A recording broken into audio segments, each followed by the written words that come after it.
When I opened my front door to visit my son on his 42nd birthday, he looked at me with disgust and said, "Mom, you look like a homeless woman. Why can't you take care of yourself like normal people your age?" The words sliced through me like shattered glass, like a homeless woman. I stood there on his pristine doorstep in Austin, Texas, my hands trembling as I held the birthday cake I had spent 4 hours baking that morning, and I felt my entire body go cold, despite the brutal September heat.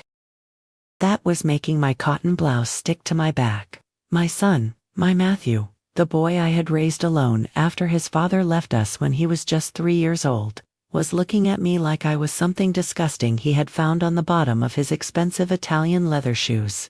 I am 61 years old. My name is Rebecca Torres, and until that moment on September 15, 2023, I had convinced myself that the invisible wall growing between my son and me was just a phase, just the natural distance that happens when adult children build their own lives. I had spent 38 years working as a nurse at St. David's Medical Center, retiring just 8 months earlier with a modest pension of $2,847 per month. I lived in the same small house in East Austin where I had raised Matthew, a 900-square-foot bungalow I had bought in 1987 for $47,000 and had finally paid off 3 years ago. My hair had gone completely silver by the time I turned 55, and I wore it in a simple shoulder-length style because it was easy to manage. I had gained weight over the years, sitting now at around 187 pounds on my 5'4" frame, and my knees ached when I climbed stairs, a souvenir from 4 decades of 12-hour shifts on hospital floors. But I was his mother. I had given him everything. I had worked double shifts to pay for his college at UT Austin, going without new clothes for years, driving a 1998 Honda Civic that broke down more times than I could count, eating ramen noodles for dinner so he could have the meal plan and the textbooks and the fraternity dues he wanted. I had been there for every single thing that mattered in his life, and plenty of things that did not matter at all but mattered to him. And now he was looking at me like I was garbage. "Matthew, honey, I just came to bring you your favorite cake, the chocolate bourbon pecan cake you always loved," I said, my voice cracking despite my desperate attempt to sound normal. The cake had cost me $47 in ingredients, which was more than I usually spent on groceries for an entire week, but it was his birthday. Behind him, I could see into his beautiful home, a 4-bedroom house in Tarrytown that I knew cost at least $890,000, because he had told me the price when he bought it 2 years ago, filled with modern furniture and abstract art that I did not understand but that he and his wife Jennifer seemed to love. Jennifer appeared behind him then, and I saw her face change when she saw me. A quick flash of something that might have been embarrassment or annoyance before she composed herself into a tight smile. "Rebecca," she said, "not Mom, never Mom." Even though I had been in Matthew's life since he was 29 and she was 27, married now for 11 years, we weren't expecting you. Matthew's office colleagues are coming over in about an hour for his birthday celebration. She was 40 years old, perfectly put together in white linen pants and a silk navy blouse, her highlighted blonde hair falling in salon-perfect waves around her face, her skin glowing with whatever expensive treatments she got at that medical spa in Westlake Hills. She worked as a marketing director for a tech company, pulling in around $180,000 a year, according to what Matthew had mentioned once, which was more than 3 times what I had ever made in my best year as a nurse. "I will not stay long. I just wanted to drop this off and give Matthew his birthday hug," I said, still holding the cake like a shield between me and the cold reality of their faces. But Matthew shook his head, and what he said next made my knees nearly buckle underneath me. "Mom, I need you to stop just showing up like this. You need to call first. And honestly, when you do come over, you need to make more of an effort with your appearance. Jennifer's parents are going to be here tonight, and her dad is a partner at a law firm, and I need you to understand that impressions matter. You look so much older than 61. You could be 75. Don't you want to take better care of yourself?" The cake slipped slightly in my hands. I caught it, but just barely. I am taking care of myself, honey. I am healthy. My doctor said my blood pressure is good now, and my cholesterol is down. And I have been walking 2 miles every morning since I retired. My voice sounded small and pleading, and I hated myself for it even as the words came out. Jennifer touched Matthew's arm, a gesture that looked supportive but felt like a united front against me. What Matthew means, Rebecca, is that there are things you could do. Have you thought about maybe refreshing your wardrobe? There are some great consignment shops that have really nice clothes for reasonable prices, and maybe a different hairstyle. That silver can be really aging. My mom is 63 and she gets highlights every 6 weeks and nobody would ever guess she is over 50. I felt something crack inside my chest, a physical sensation like a bone breaking. I cannot afford highlights every 6 weeks, Jennifer. My pension is $2,847 a month, and after my mortgage, insurance, utilities, medications, and groceries, I have about $340 left. I am doing the best I can. Matthew's face hardened. I watched my son, my baby boy who I had rocked to sleep every night until he was 4 years old, who I had read to until my voice went hoarse, who I had sacrificed everything for, look at me with something very close to contempt. That is exactly the problem, Mom. You are always talking about money, and how hard things are. It is depressing. Dad has been doing great. Did you know that? He retired to Florida, and he looks amazing. He sends me pictures from his boat. He is 64, and he looks younger than you do. The mention of Richard, my ex-husband who had abandoned us in 1984 when I was 22 years old and Matthew was 3, who had paid a total of maybe $11,000 in child support over 15 years before disappearing completely, who had missed every single important moment of Matthew's childhood and then suddenly reappeared 5 years ago, wanting a relationship with his successful adult son, made my vision blur with tears I refused to let fall.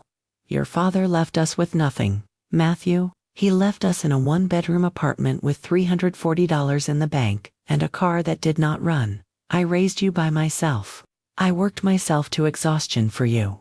My voice was shaking now, anger mixing with the hurt until I could barely breathe. And I appreciate that, Mom, I really do.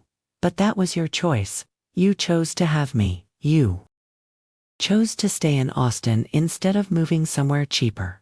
You made your choices, and now I am making mine. My choice is to build a life that is different from how I grew up. Jennifer and I have standards. We have a certain lifestyle, and I need you to respect that. Standards, lifestyle. The words felt like slaps. I looked down at the cake in my hands. This stupid expensive cake that I had woken up at 6 a.m. to make, and I wanted to throw it at his feet, but I did not. Instead, I set it carefully on the small table next to his front door, the one that held a crystal vase with fresh white orchids that probably cost $120. I understand, I said quietly. I will go now. Happy birthday, Matthew. I turned and walked back to my old Honda, which I had parked on the street because I did not want to block their driveway. And I did not let myself cry until I was 3 blocks away. Pulled over on a side street with my hands gripping the steering wheel so hard my knuckles went white. I cried so hard I thought I might be sick. Great gasping sobs that made my whole body shake. Like a homeless woman. You look so much older than 61. Don't you want to take better care of yourself? The words played on a loop in my head, and with them came a flood of other small moments I had been ignoring for months, maybe years. The way Jennifer had started calling me Rebecca instead of Mom about 2 years ago. The way Matthew had stopped inviting me to family dinners and started suggesting we meet at restaurants instead, always somewhere far from their house. The way he had cropped me out of a family photo he posted on social media last Christmas, keeping only himself, Jennifer, and their 2 children, my grandchildren, Emma who was 8, and Joshua who was 5. Children I had not seen in person for 3 months because Matthew was always too busy, always had something else going on, always promised next week and then next week never came. I had been telling myself it was just because they were Busy Matthew worked long hours as a senior financial analyst at a tech startup that had just gone public, making somewhere around $210,000 a year plus stock options. They had activities for the kids. Jennifer had her demanding job. They had a social life with their friends from their neighborhood and their country club. I had convinced myself that I was being understanding by not complaining, by always saying it was fine when plans changed, by never asking for more time with my grandchildren. Then they offered. But now, sitting in my old car on a strange street, with tears running down my face, and my nose running, and my carefully applied drugstore mascara probably making black tracks down my cheeks, I finally understood. It was not that they were too busy. It was that I embarrassed them. I was not good enough for their lifestyle. My silver hair, and my extra weight, and my practical Target clothes and my old car were shameful to them. I was the before picture they wanted to hide while they posed for their perfect after pictures. I drove home in a daze, barely seeing the road through my tears. When I got there, I sat in my driveway for a long time, looking at my small house with its faded yellow paint that I had been meaning to refresh, but could not afford. The chain-link fence that was bent in one corner, the small yard with grass that had gone brown in the Texas heat, because watering it seemed wasteful when my water bill was already $78 a month. This was the house where I had built a life. This was where Matthew had learned to ride his bike, where he had built forts out of couch cushions, where I had helped him with his homework at the kitchen table every single night, where I had thrown him birthday parties with homemade cakes and decorations I made myself because I could not afford the party places his friends went to. I had been so proud of this house. I had been so proud that I had managed to buy it and keep it and raise my son here. But now all I could see was what it was not. It was not a $890,000 house in Terrytown. It was not filled with expensive furniture and art. It did not have a yard that looked like a magazine photo. It was just a small, old, tired house, and I was just a small, old, tired woman. That night I did not sleep. I lay in my bed, the same bed I had bought used from a neighbor in 1989 for $100, and I stared at the ceiling and I thought about my life. I was 61 years old. I had worked for 38 years. Since I was 23 years old and Matthew was a toddler, I had spent almost 4 decades on my feet, changing bedpans and checking vitals and holding the hands of dying patients and celebrating with families when babies were born healthy. I had worked Christmas mornings and Thanksgiving nights and every birthday Matthew ever had until he turned 18. I had destroyed my knees and my back and my feet for $47,300 a year, which was my final salary before I retired. I had saved almost nothing because every penny had gone to raising Matthew, to making sure he had what he needed, to paying for his college so he would not graduate with debt like I had. My retirement savings totaled $43,700 in my 401k, which financial advisors said should have been closer to $500,000 for someone my age. I owned my house free and clear, which was worth maybe $235,000 now according to Zillow, but that was my only real asset. My car was 25 years old, and probably worth maybe $1,200 if I could even sell it. I had $8,900 in my savings account, which was supposed to be my emergency fund but which I knew was nowhere near enough, and my son, the person I had sacrificed everything for, was ashamed of me. I got up at 4 a.m. because I could not lie there anymore. I made coffee and sat at my kitchen table and I did something I had not done in a very long time. I looked at myself honestly. Not the version of myself I had been telling myself I was, the proud independent woman who had survived and thrived. The real version. I was 61 years old. I weighed 187 pounds. I had not bought new clothes in 3 years except for underwear and 1 pair of shoes. My hair was completely silver, and I cut it myself to save the $35 for a salon cut. I had stopped wearing makeup except for special occasions because it seemed pointless and expensive. I looked in the mirror in my bathroom under the harsh fluorescent light and I saw what Matthew and Jennifer saw. An old woman, tired, used up, invisible. The anger that hit me then was different from the hurt I had felt before. This was cold and sharp and clarifying. I had spent my entire adult life, 39 years, putting everyone else first. I had put Matthew first, always. I had put my patients first, staying late when shifts ran over, coming in early when someone called in sick, working through my lunch breaks. I had put my landlords first, making sure rent was always on time, even when it meant I went without. I had put creditors first, paying every bill, never missing a payment even on the student loans I had finally paid off just 2 years ago at age 59. I had put everyone first, and what did I have to show for it? A son who was ashamed of me, an empty savings account, a tired body, and the crushing realization that I had somehow become invisible without even noticing it happening. I spent that entire weekend in a strange fog. I did not leave my house.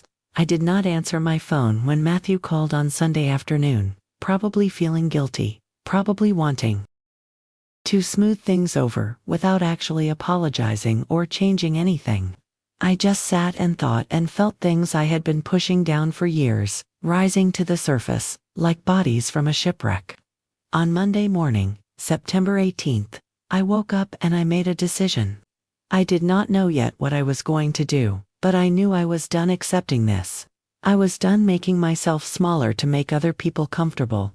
I was done apologizing for existing, for aging, for being exactly what I was supposed to be after a lifetime of hard work and sacrifice. Something had broken in me when Matthew called me a homeless woman, but something else had been born too.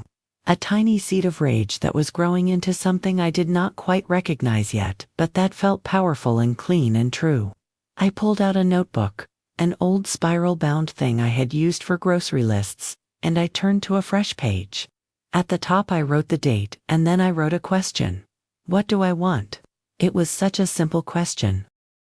But I realized I had not asked it in decades. Maybe I had never asked it. What did Rebecca Torres want? Not what did everyone else need from her. What did she want for herself? I sat there with my pen poised over the paper for almost 20 minutes before I could write anything. It felt selfish. It felt wrong. It felt dangerous. But I wrote anyway, slowly at first and then faster. I want to matter. I want to be seen. I want my son to be proud of me instead of ashamed. I want to look in the mirror and recognize myself. I want to stop being invisible. I want to stop apologizing for taking up space in the world. I want to feel beautiful again, or maybe for the first time. I want to travel and see things I have only seen in magazines. I want to wear clothes that make me feel good. I want my grandchildren to know who I am. I want Matthew to understand what he did to me. I want him to see me. I read the list and I felt something shift. These were not unreasonable wants. These were not selfish wants. These were the basic wants of a human being who deserved to have a life that felt like living, instead of just surviving. But I had no idea how to get from where I was to where I wanted to be. I had $8,900 in savings, a pension of $2,847 a month, with $2,500 of that already spoken for by basic expenses, a body that hurt in ways I had accepted as permanent, and a son who thought I was an embarrassment. I made more coffee and I sat back down and I started a new list. This one was harder. It was a list of everything I had given up for Matthew. I had never made this list before because it felt like keeping score, and you were not supposed to keep score with your children. But I made it anyway. I wrote down numbers and facts and dates, and with each thing I wrote, I felt that seed of rage grow a little bigger. I had given up finishing my bachelor's degree. I had been 3 semesters away from a nursing degree that would have let me become an RN, instead of staying an LPN, which would have meant an extra $18,000 to $25,000 per year in salary, over 35 years. That was somewhere between $630,000 and $875,000 in lost income. I had given that up because I could not afford both tuition and childcare and rent. I had given up my own apartment to move back in with my mother for 4 years when Matthew was between ages 3 and 7. suffering through her criticism, and her drinking, and her boyfriend who made me uncomfortable, all to save the $600 a month in rent so I could save for a house down payment. I had given up relationships. I had dated maybe 5 men in 39 years, nothing that lasted more than a few months, because I had always put Matthew first, and men got tired of coming in second. I had given up the possibility of partnership, of having someone to share my life with, of maybe having more children if I had wanted them. I had given up vacations. In 39 years I had left Texas exactly 3 times. Once for my cousin's wedding in Louisiana, when Matthew was 10, once for a nursing conference in Florida that my hospital paid for when I was 34, and once to drive Matthew to Colorado to look at colleges when he was 17. I had never seen an ocean except the Gulf of Mexico. I had never been on a plane. I had never seen mountains except from far away. I had never traveled just for the joy of traveling. I had given up nice things. I calculated quickly in my head and on paper. In 39 years, I had probably spent less than $15,000 on clothes. For myself total, maybe $400 a year on average, most years much less. I had bought exactly 3 pieces of furniture new in my entire life. Everything else was used, hand-me-down, or from thrift stores. I had never owned nice jewelry except for a small gold cross necklace my mother gave me before she died. I had never had a manicure or a pedicure or a spa day. I had cut my own hair for the last 8 years. By the time I finished the list, it was 3 pages long, and I was crying again, but this time the tears felt different. They felt like mourning. I was mourning the life I had not lived because I had been so busy making sure Matthew could live his. And he could not even be grateful. He could not even respect me enough to not insult me on his doorstep. He wanted me to spend money I did not have to change my appearance so I would not embarrass him in front of his in-laws. That same evening, as I sat in my kitchen staring at my lists, my phone rang. It was Matthew. I let it go to voicemail. He called again an hour later. Voicemail again. Then a text message. Mom, I am sorry if I hurt your feelings. Can we talk? The words made me even angrier. If I hurt your feelings. As if my feelings might not be hurt. As if what he said might not actually be hurtful. But I was just being too sensitive. I did not respond. I went to bed early and I lay there in the dark and I thought about everything. The next morning, Tuesday, September 19th, I woke up with a clarity I had not felt in years. I was going to change my life. I did not know how yet. I did not have a plan. But I knew I was done living this half-life where I did not matter, not even to my own son. I was done being invisible. I was done apologizing. And somehow, some way, I was going to make Matthew see what he had done. Not for revenge, although I would be lying if I said that was not part of it, but because he needed to understand. He needed to understand what he had thrown away when he decided I was not good enough for his lifestyle. I got dressed that morning, in my usual clothes, jeans from Walmart, and a plain t-shirt. And I looked at myself in the mirror and I made a promise. Rebecca Torres was done disappearing. Starting now, I was going to figure out how to become visible again. And when I did, when I had transformed into whoever I was supposed to be, Matthew was going to regret every single word he had said on that doorstep. 3 days passed before I realized that anger without action was just noise. I had spent those days cycling between fury and despair, between making plans in my head and then dismissing them as impossible, between wanting to call Matthew and scream at him and wanting to never speak to him again. But on Friday morning, September 22nd, something shifted. I was drinking my coffee and staring at my lists when my phone buzzed with a text from an unknown number. It said, "Rebecca, this is Sandra Kim from church. I heard through the prayer chain that you retired. I run a support group for women over 55 and we meet every Thursday at 10 a.m. at the community center. Would love to see you there. No pressure, just women supporting women." I had not been to church in months, maybe 6 months, because I had felt so tired and also because I had started to feel out of place there too. surrounded by couples and families. But Sandra Kim, I remembered her. She was maybe 58, Korean American, always impeccably dressed, always smiling. Her husband had died of cancer 4 years ago, and she had somehow rebuilt her entire life. I remembered hearing that she had started some kind of business, though I did not know the details. I stared at that text for a long time. Then I typed back, "Thank you, Sandra. I will try to make it next Thursday." The moment I hit send, I felt something loosen in my chest. Maybe I did not have to figure this out alone. Maybe there were other women who understood what it felt like to be invisible. That same afternoon, I did something I had been avoiding. I went through my closet, really looked at everything I owned. It was devastating. I had maybe 12 shirts total, most of them plain t-shirts or old button-downs from Target that I had worn to work. 4 pairs of jeans, all the same style, all stretched out and faded. 2 pairs of dress pants that I had not worn in years, and that probably did not fit anymore. 3 dresses, 1 for church and 2 that were so old I could not remember. When I had bought them, my entire wardrobe, everything I owned to wear, could fit in 2 garbage bags. I was 61 years old and I dressed like I had given up on life. I sat on my bedroom floor, surrounded by these sad clothes, and I cried again, but this time I also got angry at myself. Matthew was wrong to say what he said, wrong to be ashamed of me, wrong to treat me like an embarrassment. But was he completely wrong about everything? I had let myself disappear, not because I was old, but because I had stopped seeing myself as worthy of investment. When had I decided that my appearance did not matter? When had I decided that I did not deserve to feel good about how I looked?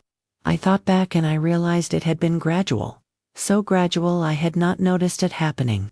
After my divorce at 22, I had been young and angry and determined to prove I could do it all alone.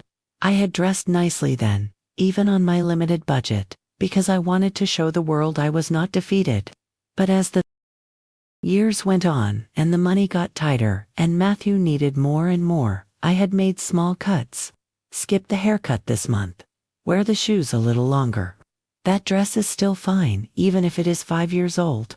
Buy the cheap shampoo, the clothes from clearance racks, nothing new unless something wore out completely. By the time Matthew left for college, I was 40 years old and I had completely stopped thinking about my appearance as anything other than functional. Did I look clean and professional for work? Good enough. Everything else felt frivolous, selfish, vain. And then the years just kept passing, and I just kept disappearing, and I had told myself it was fine. That looks did not matter, that I was above such shallow concerns. But the truth was, I had just stopped believing I was worth the effort. That night I made another list. This one was titled, "Things I Can Change." I had $340 left each month after all my bills were paid. That was not much, but it was something. I had $8,900 in savings, which was supposed to be untouchable emergency money. But what if I let myself spend some of it? What if I invested in myself the way I had always invested in everyone else? The thought felt terrifying and exciting at the same time. I wrote down possibilities. Get my hair professionally cut and maybe colored, even if it was at a cheaper salon. Not the expensive place Jennifer went to. That would probably cost around $85 to $120 depending on where I went. Buy a few new clothes. Nothing expensive, but things that actually fit and looked current. Maybe $300 if I was careful and shopped sales. Start walking more seriously. Maybe find some exercise videos online for free. Take care of the medical things I had been putting off, like getting my teeth cleaned, which my dental insurance covered, but I had been avoiding because I was afraid they would find expensive problems. But more than physical changes, I wrote down other things. Connect with other women. Stop isolating. Learn something new. Do something that scared me. Figure out what made me happy, not what made everyone else happy. These were harder to quantify, harder to measure, but they felt more important somehow. On Monday, September 25th, I called a salon that had good reviews online but was not too expensive. The woman who answered was friendly, and said they had an opening on Wednesday morning. Before I could second guess myself, I booked it. A haircut and partial highlights. $110 total. My hands shook as I confirmed the appointment. That was almost a third of my monthly discretionary money. But I did not cancel it. Tuesday morning I drove to the mall, something I had not done in over a year.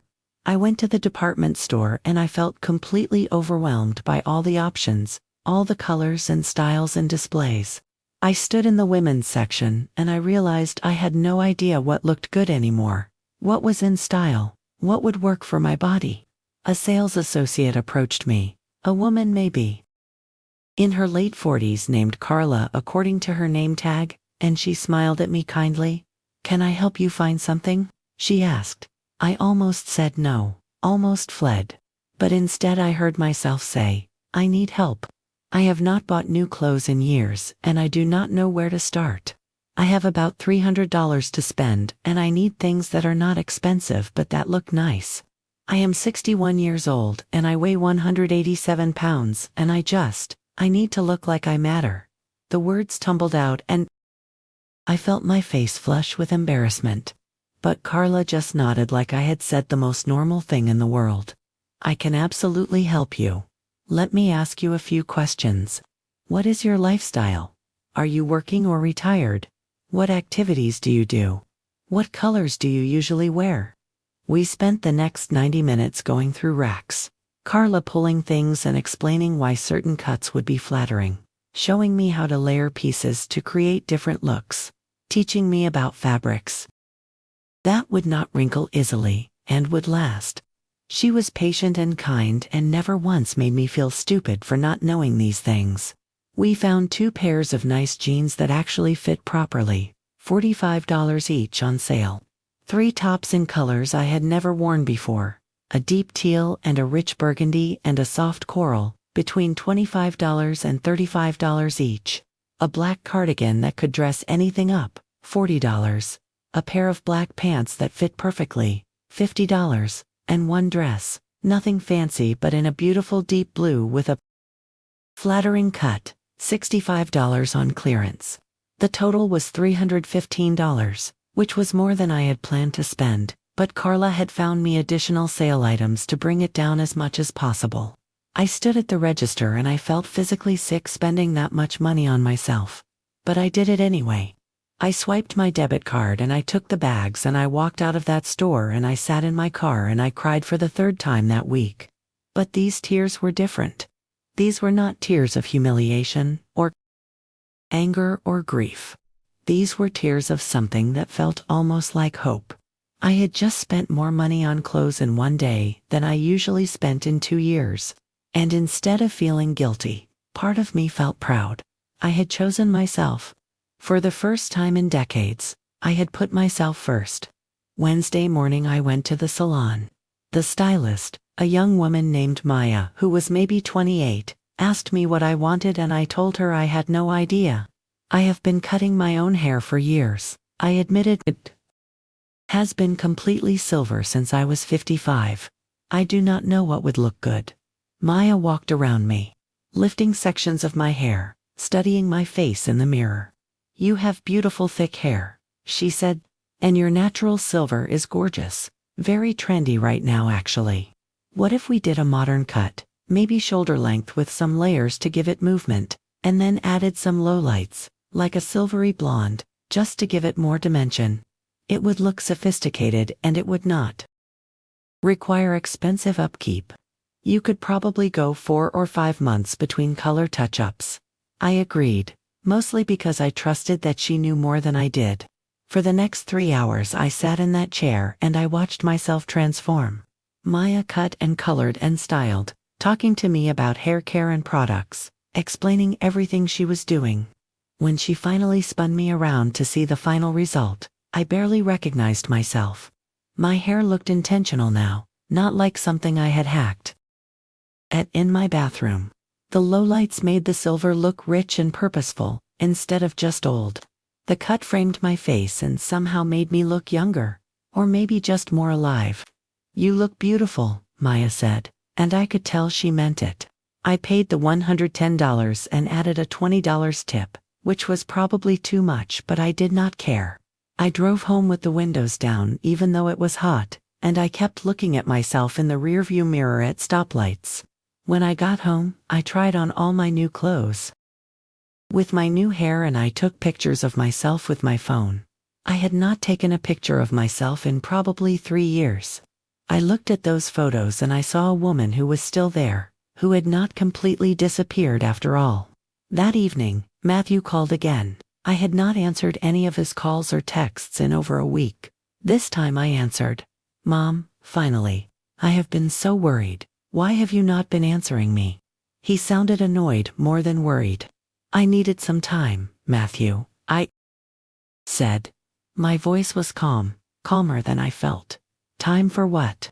"Mom," I said, "I was sorry if I hurt your feelings." "What more do you want?" There it was again. "If I hurt your feelings." "Matthew, you told me I look like a homeless woman. You said I look 75 when I am 61. You said I embarrass you.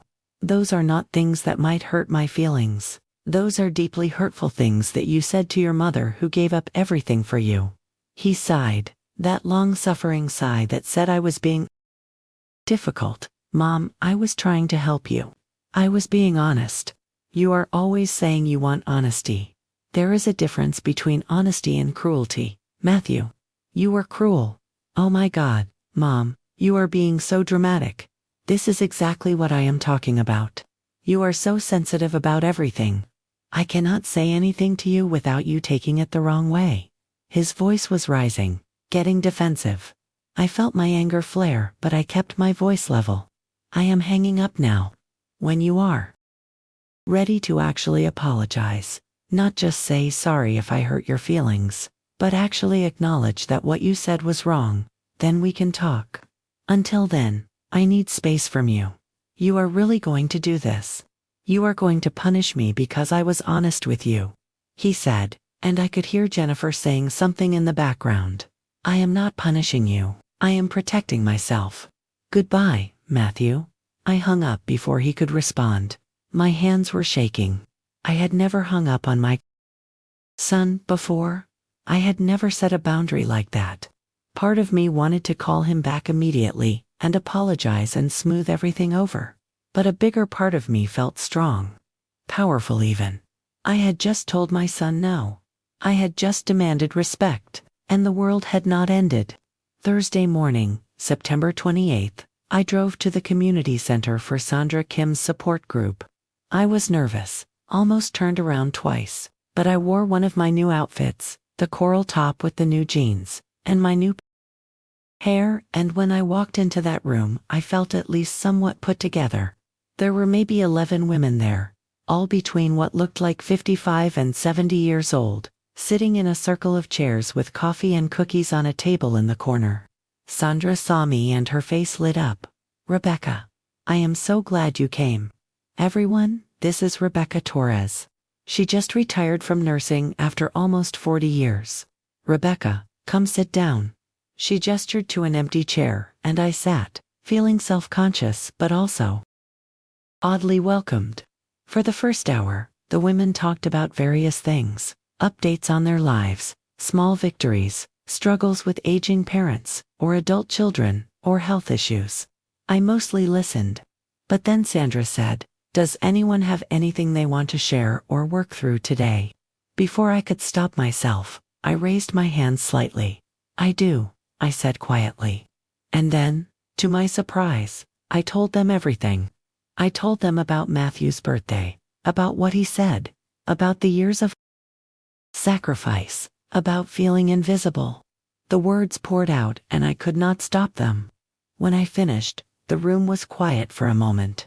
Then a woman named Patricia, who was maybe 66, with short gray hair and kind eyes, spoke. "Last year, my daughter told me I could not come to her wedding because I refused to lose weight. She said I would ruin the photos. I have not spoken to her since." Another woman, Gloria, maybe 60, said, "My son asked me to lie about my age when I met his girlfriend's parents. He wanted me to say I was 50 instead of 59. He said it made him look old to have an almost 60-year-old mother. One by one, the women shared similar stories. Stories of being dismissed, criticized, erased by the very people who should have loved them most, and I realized I was not alone. This was not just me being too sensitive or dramatic like Matthew said. This was a real pattern, a real problem. We had all disappeared somehow, and our own children had helped push us into the shadows. By the time I left that meeting 2 hours later, I had phone numbers from 6 different women who wanted to stay in touch. Sandra hugged me at the door and said, "You are going to be okay, Rebecca. More than okay. I can see it in you. You are waking up. Waking up." That was exactly what it felt like. Like I had been asleep for decades and I was finally opening my eyes. And what I was seeing was not pretty, but it was real. And real was a place to start. October arrived with cooler temperatures and a shift in my daily routine that felt almost revolutionary. I started waking up at 6 a.m. every morning, not because I had to anymore, but because I wanted to. I would make coffee, sit at my kitchen table with my notebook, and write. Sometimes I wrote about how I felt. Sometimes I made plans. Sometimes I just wrote lists of things I had never done but wanted to try. The act of writing itself felt like reclaiming something. Like my thoughts and desires mattered enough to be recorded. The women from Sandra's group became my lifeline in ways I had not expected. Patricia invited me to a book club that met every other Tuesday evening. Gloria and I started walking together 3 mornings a week at the park near her house, gradually increasing our distance from 2 miles to 4. Sandra herself called me twice that first week just to check in, and during our second conversation, she asked me something that changed everything. "Rebecca, what did you do before nursing? What did you love when you were young, before life got so complicated?" I had to think about it for a long time. Finally I said, I wanted to be a teacher. Before I got pregnant with Matthew, I was studying education at community college. I loved working with kids. But after Matthew was born and Richard left, nursing made more sense. Better money, more stable hours once I got established. I could support us. "Do you still like working with kids?" Sandra asked. "I do not know. I have not done it in almost 40 years. "Well," she said carefully, "I volunteer at an after-school program at the Boys and Girls Club downtown. They always need tutors and mentors. It does not pay anything, but it might be something to try, just to see if that spark is still there." 2 days later, on Thursday, October 5th, I found myself at the Boys and Girls Club filling out a volunteer application. The director, an energetic woman named Keisha, who was maybe 35, interviewed me briefly and seemed thrilled to have someone with my experience and availability. "We have so many kids who need help with homework, especially math and reading," she said. "Most of our volunteers can only come once a week. If you could commit to twice a week, even just for 2 hours each time, it would make such a difference." I started the following Tuesday. I was assigned to work with elementary school kids, ages 7 to 10, helping them with homework and reading. That first day one was terrified. What if I had forgotten how to connect with children? What if they found me boring or too old? But within 20 minutes of sitting down with a 3rd grader named Marcus, who was struggling with multiplication tables, all those fears evaporated. He was bright and funny and so eager to learn once someone took the time to explain things in a way that made sense to him. By the end of our hour together, he had mastered his 7 times tables and was beaming with pride. "Miss Rebecca, you are a good teacher," he said as his grandmother came to pick him up. "Can you be my tutor every week?" Something in my chest cracked open at those words. I had forgotten what it felt like to be good at something, to be valued for what I could offer, not judged for what I lacked. I drove home that evening with tears in my eyes, but for once they were happy tears. 3 weeks into October, I had not heard from Matthew at all. He had stopped calling after I hung up on him. Part of me ached with missing him, missing Emma and Joshua, wondering what they were doing and if they asked about me. But another part of me felt relieved. For the first time in my adult life, I was building a life that was just mine, not defined by someone else's needs or judgments. Then, on October 23rd, everything shifted again. I was at the grocery store, doing my weekly shopping, when I ran into Jennifer. She was alone, pushing a cart full of organic produce and expensive cuts of meat. She saw me, and I watched her face go through several expressions quickly. Surprise. Discomfort. Something that might have been guilt. She could not avoid me without being obviously rude, so she stopped. "Rebecca, hi, you look different. Your hair," she said, her voice strained with forced politeness. "Thank you," I said simply. I did not elaborate, did not apologize for looking different, or explain myself. "How have you been?" she asked, shifting her weight like she wanted to escape. "I have been good. Really good, actually. I have been volunteering, meeting new people, learning who I am outside of being Matthew's mother." The words came out calm and honest. Jennifer's expression tightened. "Matthew is really hurt that you have not reached out. He thinks you are punishing him." I felt anger flash through me, but I kept my voice steady. "Jennifer, Matthew told me I look like a homeless woman and that I embarrass him. He has not apologized for that. Not really. I am not punishing him. I am simply respecting myself enough not to accept being treated that way. He was just being honest, Rebecca. He wants what is best for you. We both do. Is it really so terrible that he wants his mother to take care of herself?" Her voice had that edge to it now, that judgment barely concealed as concern. "I am taking care of myself," I said quietly.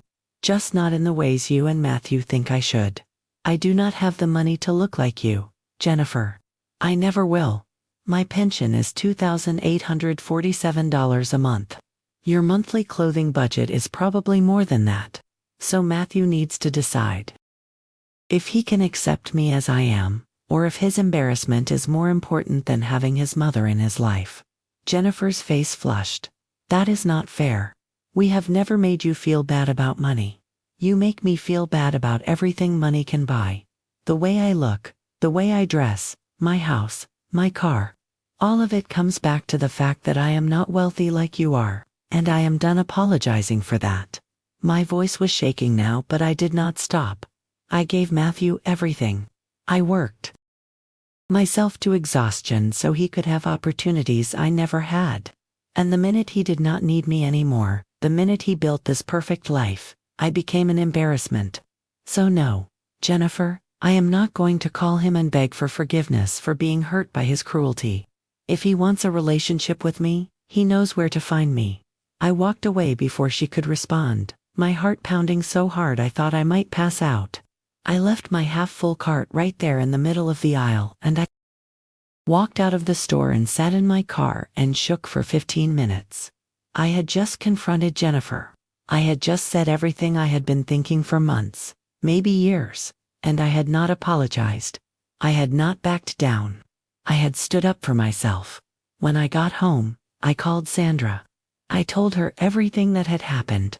She listened quietly, and then she said something I would never forget. "Rebecca, do you know what you just did? You set a boundary and you enforced it. That is one of the hardest things for women like us to learn. We were taught that our value comes from being needed, from sacrificing, from never causing problems. You just told your son and daughter-in-law that you have value regardless of whether they see it. That takes incredible strength." "It does not feel like strength," I admitted. "It feels terrifying." "That is because it is new," Sandra said gently. "But I promise you, every time you choose yourself, it gets a little easier, and eventually, you stop feeling guilty for taking up space in your own life." That night I sat down and wrote Matthew an email. I spent 2 hours on it, writing and deleting and rewriting. Finally I sent it. "Matthew, I love you more than anything in this world. You are my son, and you always will be. But I cannot have a relationship with you where I am constantly made to feel like I am not enough. I am 61 years old. I have silver hair, and I have gained weight, and I drive an old car, and I live in a small house. These things are facts about my life, not failures. I worked for 38 years to give you opportunities I never had, And I am proud of that work, even if it did not make me wealthy or glamorous. If you want me in your life, you need to accept me as I am. Not someday when I lose weight or dye my hair or buy a new car. Right now, exactly as I am. I am not asking you to be proud of me, though that would be nice. I am asking you to respect me. If you can do that, I would love to rebuild our relationship. If you cannot, then I wish you well, but I cannot keep breaking my own heart trying to earn your approval. I love you, Mom. I hit send before I could second guess myself. Then I closed my laptop and went to bed. I did not know what would happen next. But for the first time in my life, I had chosen my own dignity over my son's comfort, and that felt like the beginning of something I could not quite name yet, but that tasted like freedom. Matthew did not respond to my email for 11 days. 11 days of silence that felt like an eternity, and also like a test I had not known I was taking. Every time my phone buzzed, my heart would jump, hoping it was him, dreading it was him.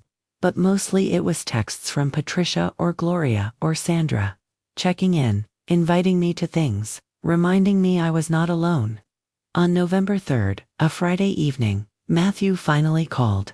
I was at home, making dinner, when my phone rang. I stared at his name on the screen for 3 rings before I answered. Mom. His voice was different, quieter than usual, missing the edge of irritation I had grown so used to hearing. Matthew, I said, my hand gripping the phone so tight my knuckles went white. I got your email. I have read it probably 20 times. He paused, and I heard him take a shaky breath. Jennifer and I have been in marriage counseling for the past 6 weeks. She did not want me to tell you, but I think you should know. We have been having problems for a while now. The counselor has been asking us questions about our values and our families, and how we treat people. And last week, she asked me to describe my relationship with you. I did not say anything. I barely breathed. Mom, when I tried to describe it, I realized I could not remember the last time we had a real conversation. I could not remember the last time I asked you how you were doing and actually listened to the answer. I could not remember the last time I thanked you for anything. And when the counselor asked me why, I did not have a good answer. I just kept saying you were too needy, too sensitive, too stuck in the past. And she asked me for examples, and I realized all my examples were just you being a normal mother who wanted to see her son and grandchildren. My eyes filled with tears, but I stayed silent, letting him talk. Then Jennifer told the counselor what I said to you on my birthday, about you looking like a homeless woman. And the counselor asked me if I would let anyone else talk to someone I loved that way.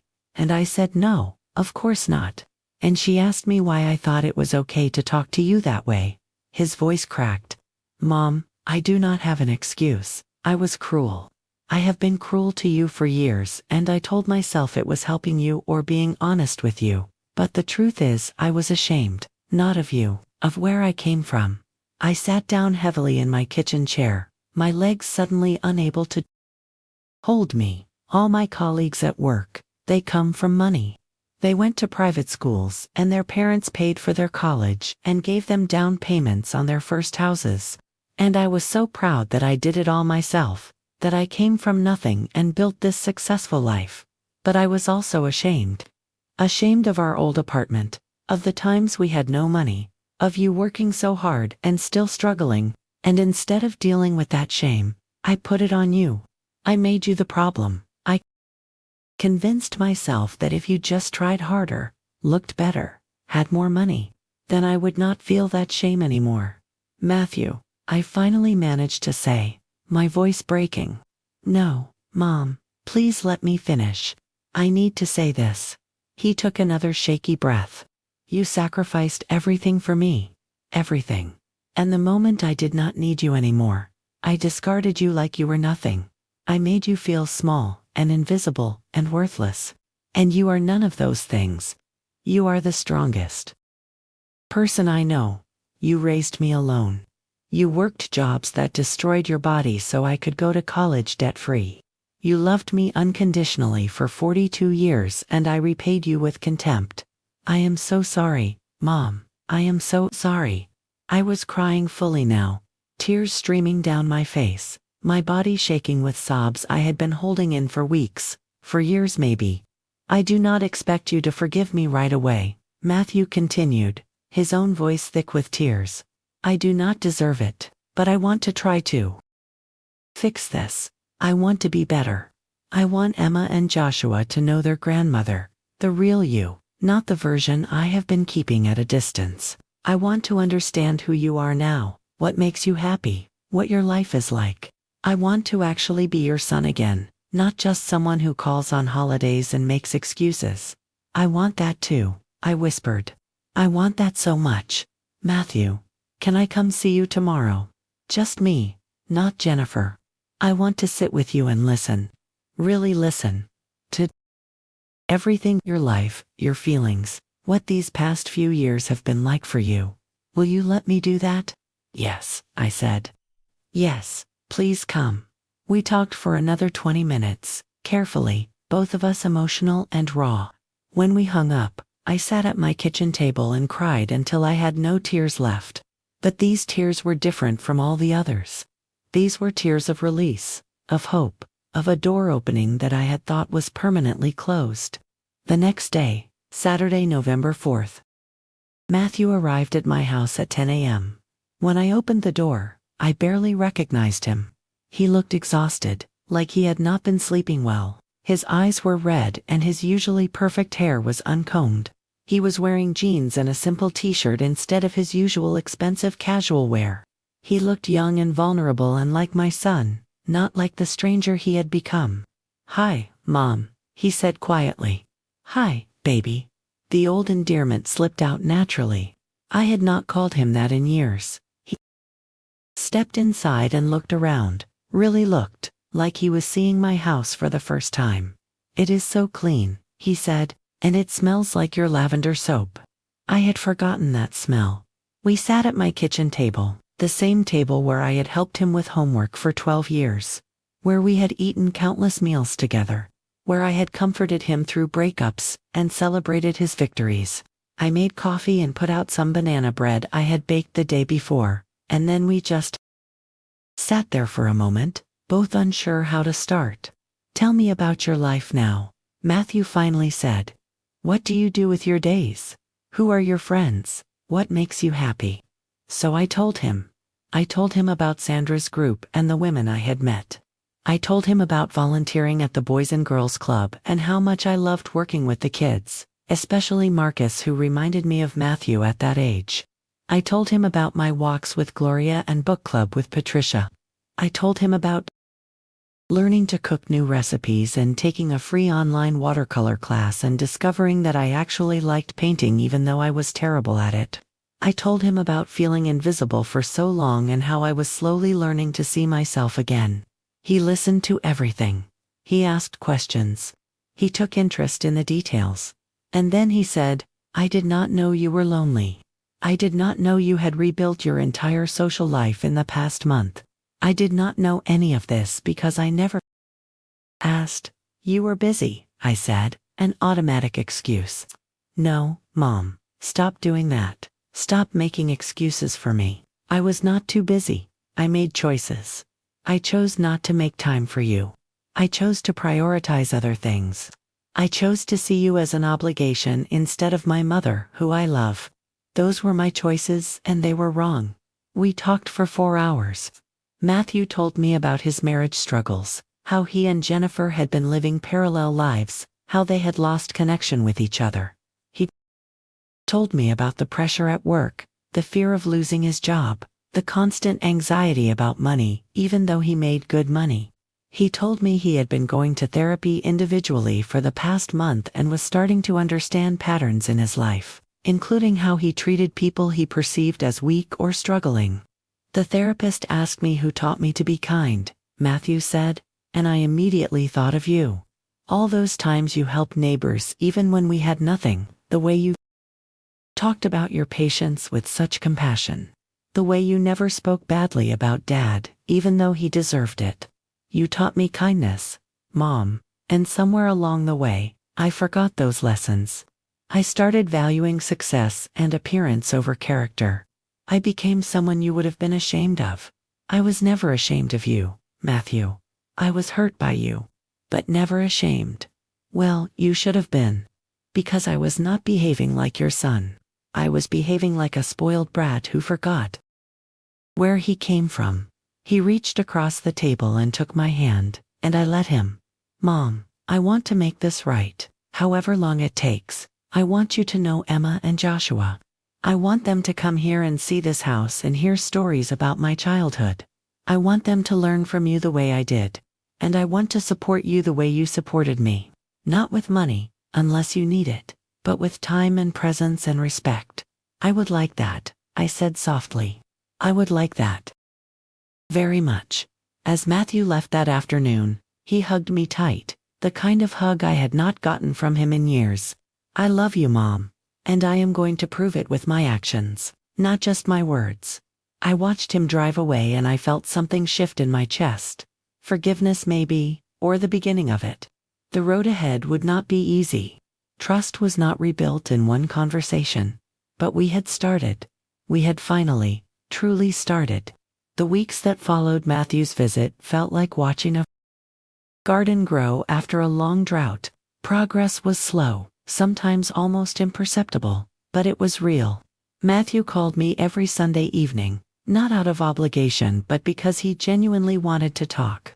We had real conversations about books he was reading, problems he was facing at work, memories from his childhood. He asked about my volunteer work, about the women in my support group, about the watercolor class I had started taking at the community center for $15 a month. On November 18th, 3 weeks after our reconciliation began, Matthew brought Emma and Joshua to visit me. I had spent the entire previous day cleaning my already clean house, baking cookies, arranging toys I had bought at a thrift store for $8 total. When they arrived, I was so nervous I thought I might be sick. But Emma, who was now 8 years old, with Matthew's dark eyes and Jennifer's blonde hair, ran up to me and hugged me immediately. Grandma Rebecca, Daddy said you have been volunteering with kids, and that you are really good at helping with homework. Can you help me with my multiplication? I keep forgetting my 8s. Joshua, now 5, was more hesitant, hanging back behind Matthew's legs. He barely remembered me from our last visit months ago, but when I showed him the box of wooden blocks I had set out, he slowly warmed up, and within an hour he was showing me the tower he had built and asking if I had any snacks. We spent the afternoon playing games, doing homework, reading stories Matthew mostly watched, sometimes taking pictures on his phone, occasionally joining in. At one point, while the kids were playing in the small backyard, he said to me quietly, Jennifer and I are separated. Just for now, we are doing a trial separation. She is staying with her parents for a month, while we both do intensive therapy. The kids are living with me during the week, and with her on weekends. Oh, Matthew, I am so sorry, I said, putting my hand on his arm. Do not be. It was necessary. We lost ourselves somewhere. We got so focused on looking successful that we forgot to actually be happy. The therapist said we need to figure out who we are as individuals before we can be good partners to each other. He looked at me with tears in his eyes. I do not want to become my father, Mom. I do not want to abandon my family and show up years later expecting everyone to welcome me back. I want to do the work now, be better now, so Emma and Joshua never doubt that I love them. You are not your father, I said firmly. Your father ran away. You are running toward the problem. That is completely different. Over Thanksgiving, Matthew invited me to have dinner at his house. Jennifer was there too, awkward and stiff at first, but trying. She had lost some of the hardness in her face, looked tired but more genuine somehow. Before dinner, she pulled me aside and said quietly, Rebecca, I owe you an apology. I have been judgmental and unkind. I made assumptions about you based on superficial things and I influenced Matthew's view of you. I am working on my own issues in therapy, including why I am so obsessed with appearances and status. I do not expect us to be best friends, but I hope we can start over. I would like that, I said, and I meant it. Jennifer was flawed, but she was trying. That was all any of us could do. December brought unexpected changes. Sandra offered me a part-time paid position, helping to coordinate the volunteer program at the Boys and Girls Club. It was only 15 hours a week at $16 an hour, which came out to $960 a month after taxes. But it was something. It was purpose and recognition and income. I accepted immediately. On December 14th, my phone rang with a number I did not recognize.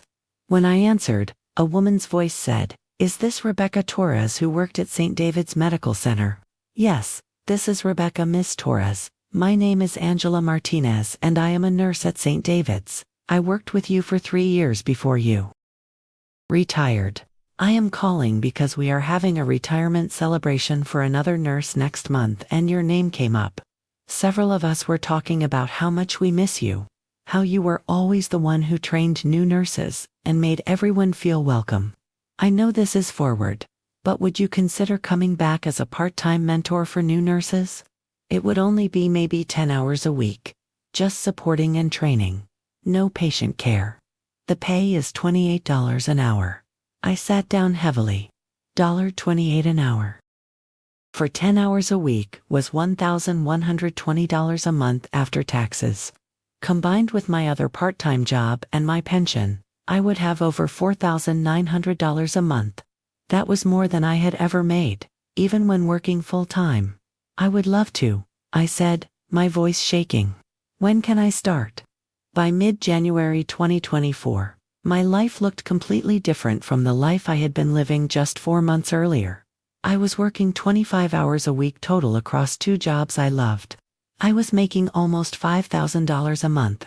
I had paid off the $2,300 in credit card debt I had been carrying for years. I had built my emergency fund back up to $12,000. I had bought myself a newer used car, a 2015 Toyota Corolla with only 67,000 miles, for $8,900 cash.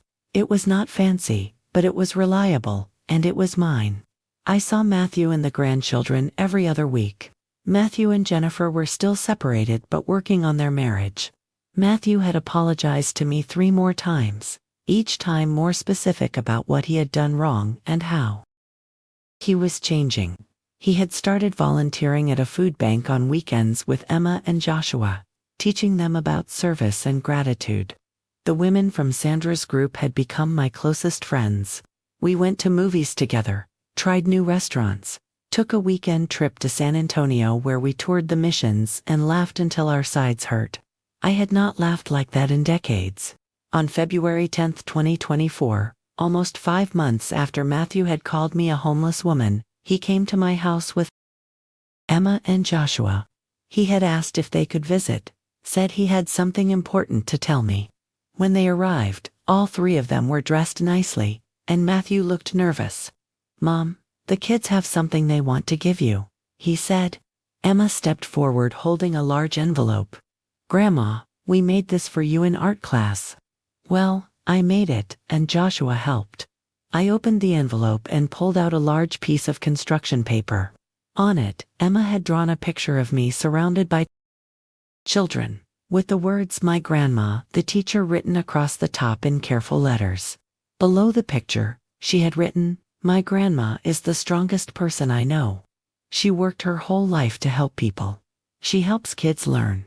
She is beautiful and kind and I want to be like her when I grow up." I could not speak. Tears poured down my face as I looked at this picture, at these words, at this child who barely knew me 4 months ago, and who now saw me clearly.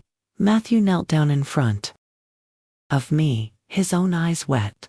"Mom, I spent so many years making you feel invisible. But you were never invisible. You were just surrounded by people who were too blind to see you. Emma sees you. Joshua sees you. And I finally see you too. Not as someone who embarrasses me or needs to change, but as the extraordinary woman you have always been. I am so sorry it took me so long. And I am so grateful you did not give up on me, even when I gave you every reason to." I pulled my son into my arms and held him tight. This man who had hurt me so deeply and who was now trying so hard to heal what he had broken. I could never give up on you, Matthew. You are my son. You will always be my son. That evening, after Matthew and the children left, I sat at my kitchen table and looked at Emma's picture. I thought about the woman I had been 5 months ago, broken and invisible, and convinced her life was over. And I looked at the woman I had become, someone with purpose and community and dignity. Someone who was seen. Someone who mattered. The journey had not been easy. There had been pain and anger and so many tears. But on the other side of that pain was a life I had never imagined possible.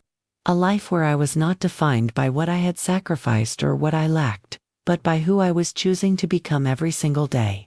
I was 62 years old. My hair was silver. I would never be wealthy. I would never look like the women in magazines. But I was strong and I was valued in. I was loved, and most importantly, I finally loved myself.